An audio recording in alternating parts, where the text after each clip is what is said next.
Thank you, Becky, for that very interesting presentation. I'm sure it will generate lots of interest when it's published. Just to remind everyone that you can post questions to the authors and to the speakers in the link below. Okay, so our next speaker is Dr. Charlotte Hardman. Charlotte is a senior lecturer in psychology at the University of Liverpool, and today is sharing the findings of a very recent survey on how people living with obesity have been affected by the COVID-19 national lockdown in terms of mental health, eating behaviour and physical activity. So ready when you are, Charlotte, if you could share your screen.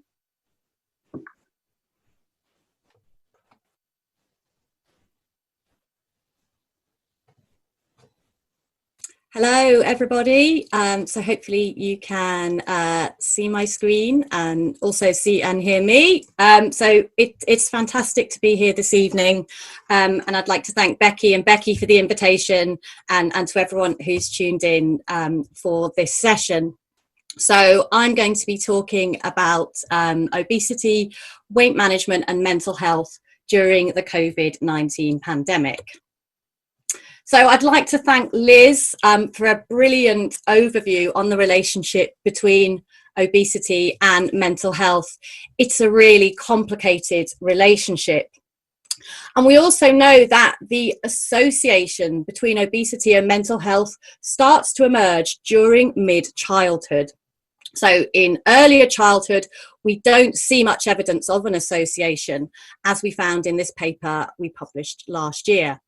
However, from the age of 7 onwards, we start to see increasing associations between having a higher BMI and having high levels of emotional symptoms, such that a child with obesity is more likely to have high levels of emotional symptoms and vice versa. And we also saw evidence of these health outcomes occurring together in terms of their development over time, such that an increase in obesity over time was associated with an increase in mental health problems. And I think this really captures the sort of vicious cycle which Liz referred to, and it shows that from quite a young age, children are getting caught in this cycle between obesity and mental health problems, which is really difficult to break. So what this means for interventions for weight management, and as Becky has shown very nicely, is that they must also consider the mental health context and the impact on mental health. So if somebody has obesity, it's also possible that they also have a mental health problem, and this must be taken into account in treatment. Because if we just focus on diet and or exercise, it's possible that we're just treating the symptom and not an underlying cause. And it's also essential that conversations around weight and eating are handled sensitively and with compassion. This member of the public sums it up really well when they talk about being a child in an era of zero empathy. And having this really traumatic experience with a healthcare practitioner, which seems to have stayed with them into their adult life. So the relationship between obesity and mental health is so important to our understanding of diet, eating and weight. And it's all the more important now in these current times of COVID-19, when we're experiencing mass disruption, anxiety and uncertainty. So we already know that people with obesity have been impacted by COVID-19. There's a number of studies which have now been published which indicates that having a higher weight is a risk factor for serious COVID-related illness. It's associated with greater risk of hospitalisation, admission to intensive care units, and also mortality due to COVID-19. So this was a recent meta-analysis published just last month. Now, back in March, our Prime Minister Boris Johnson had a very well publicised experience with COVID-19. He became extremely ill, he was hospitalised and went into intensive care. Now, he and others attributed this to his weight. And this is thought to have been the impetus for the government to unveil their new national obesity strategy this summer. Now, as part of this, there was public health messaging, whereby people were encouraged to lose weight, to do their bit to protect themselves and to protect the NHS. Now, of course, a problem with messaging such as this is that it implies personal responsibility. And there are also connotations there around blame and guilt, which can then generate and exacerbate stigma. And we know that this is a massive problem when we're talking about weight and obesity. And indeed, stigma has been highlighted as a major issue for people living with obesity during the pandemic, as highlighted in this eloquent call for action from Sarah LeBrock and colleagues. So this would often be stigma from the media and social media. And people with obesity also reported a lot of anxiety around contracting COVID and also around the implications of prolonged social distancing, shielding, and isolation. So most countries throughout the world had some sort of lockdown as a result of the spread of COVID-19. In the UK, our national lockdown began in March. It was very extreme. We were told to stay at home. Schools, workplaces, non-essential businesses all closed. And many of us were isolated, cut off from friends and loved ones. So, of course, having all this time at home and out of our usual routines is likely to affect our health behaviours. And there are a number of studies now being published showing effects on diet and physical activity. So this study in Italy with Italian children indicated increased consumption of unhealthy foods and also increased screen time during lockdown. And then another study with Canadian children and adolescents found that the vast majority of individuals in this study were not able to meet physical activity guidelines during lockdown. Now, in the UK, a study led by Food Active was recently published. This was focused on children aged up to 17 and their families. This was interesting in highlighting both positive and negative changes as a result of lockdown. So on one hand, parents reported things like having more time for home cooking and also fewer takeaways, and that children were sustaining or even increasing consumption of water and fruit and vegetables. But then on the downside, there were reports of increased snacking, with a significant proportion of parents saying their children were wanting to eat more snacks during lockdown. And there were also very split views on whether lockdown had made it easier or harder for parents to feed their children a healthy diet. And we don't really know which groups have been particularly affected in a positive or negative way by lockdown, but this is likely to be socio-economically patterned. And indeed, there is quite a lot of evidence coming out to suggest that it's the families in most disadvantaged circumstances who have been particularly hit hard by lockdown.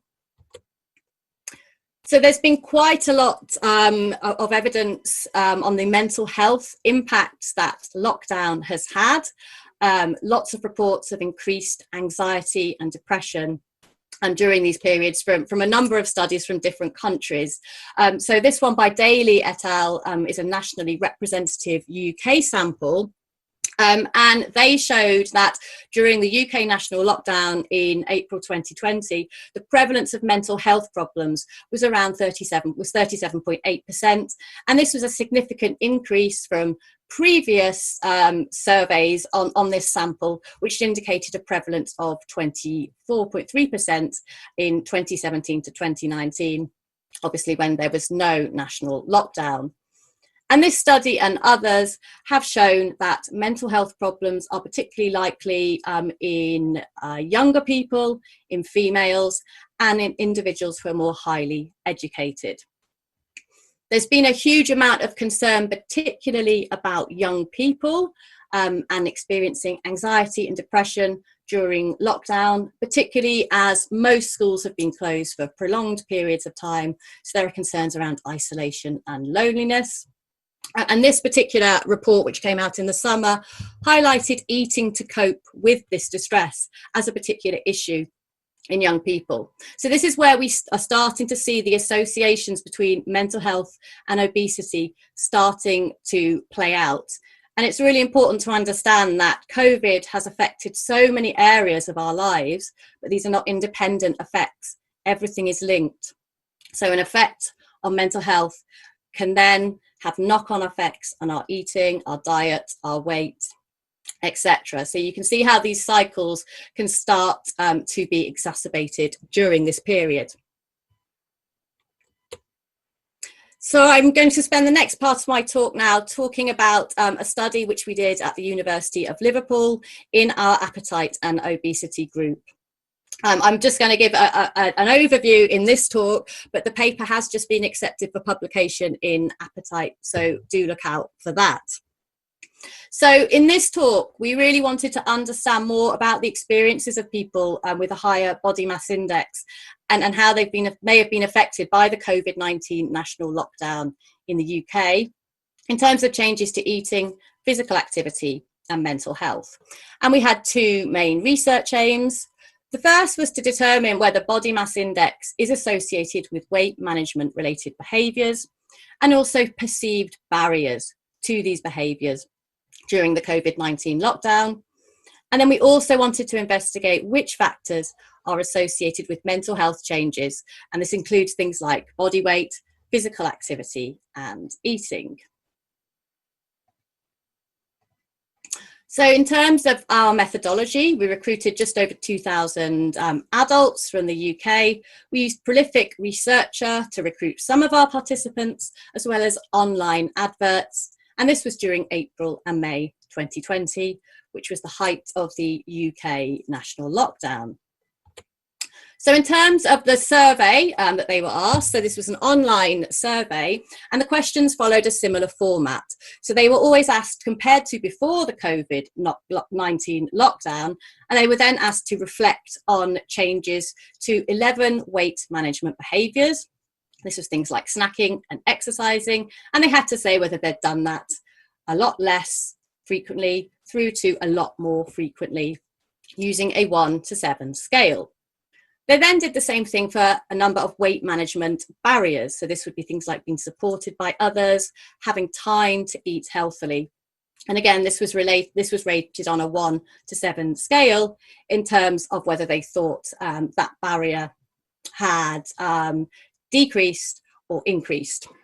And then finally, they were asked about their mental and physical health and interpersonal experience, such as feeling lonely, depressed, and again, whether they'd experienced this a lot less frequently through to a lot more frequently during lockdown compared to before.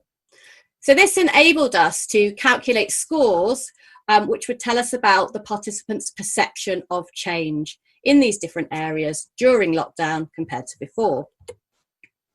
We also asked about their current levels of physical activity using the IPAC, their diet quality using a short food frequency questionnaire, and their levels of overeating using the appetitive drive subscale from the addiction-like eating behaviour scale. And then finally, we asked them to report demographic data and self-reported height and weight. So firstly, just in terms of our descriptive findings, we found that just over half reported snacking more frequently during lockdown, and 73% reported spending more time sitting during lockdown compared to before. But then, on the other hand, 60% reported exercising the same amount or more. So this is consistent with some of the previous surveys, showing quite a mixed bag of behaviour change. Then in terms of whether higher BMI was associated in any changes in behaviours and barriers. So we conducted a series of multiple regression analyses, and we found that higher BMI was firstly associated with a perceived decrease in physical activity during lockdown compared to before, and in perceived increases in unhealthy eating. We also saw this for the behaviours that were measured during lockdown, so higher BMI associated with less physical activity, poorer quality diets and higher overeating. And then finally, in relation to the barriers, so we grouped our barriers into 3 different components, and we found that higher BMI was associated with all 3 of these, so more difficulty accessing healthy food, lack of social support, and lack of healthy eating control. So then, in terms of changes in mental health, we found that a greater perceived decline in mental health during lockdown was associated with more overeating and less physical activity, being female, younger and having a pre-existing psychiatric condition, but not with higher BMI. So that suggests that people who had a higher BMI weren't at greater risk of having a decline in mental health compared to somebody who had a lower BMI. So in terms of the implications of these findings, the results suggest that the COVID-19 pandemic has had a disproportionately negative influence on some weight-related behaviours and barriers among adults with a higher BMI. And we can also use this knowledge and these understanding of barriers to help us design interventions. And these can then be used to support people during times of disruption.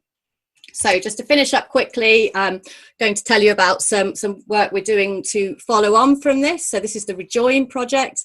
We're really grateful to have funding from the ASO for this project. This is led by my colleague Anna Chisholm and with my colleague Emma Boyland from the University of Liverpool. So we're going to use the results of our survey to develop a person-centred intervention to support people living with obesity with some of these barriers during times of disruption. So this will be in relation to COVID, but also any sort of social or environmental disruption that we might see. I'm going to be working with stakeholders, including experts by experience, to develop an intervention manual. And then we're going to conduct a process evaluation on the feasibility and acceptability of this intervention. So we're really excited to be getting started with this, and we look forward to presenting the results to you hopefully soon. So my final take-home message is COVID-19 has had a negative impact on mental health and a range of weight-related behaviours. And we've shown in our survey, along with other evidence, people living with obesity have been particularly impacted. These results and others are providing new insight into the experiences and barriers of a range of different people during lockdown, and this can help to inform the development of interventions. And finally, we really need a compassionate approach and to eradicate this blame culture that we constantly see in relation to obesity. The Be Kind hashtag was trending at the beginning of this year, and I think it's just so appropriate in this context.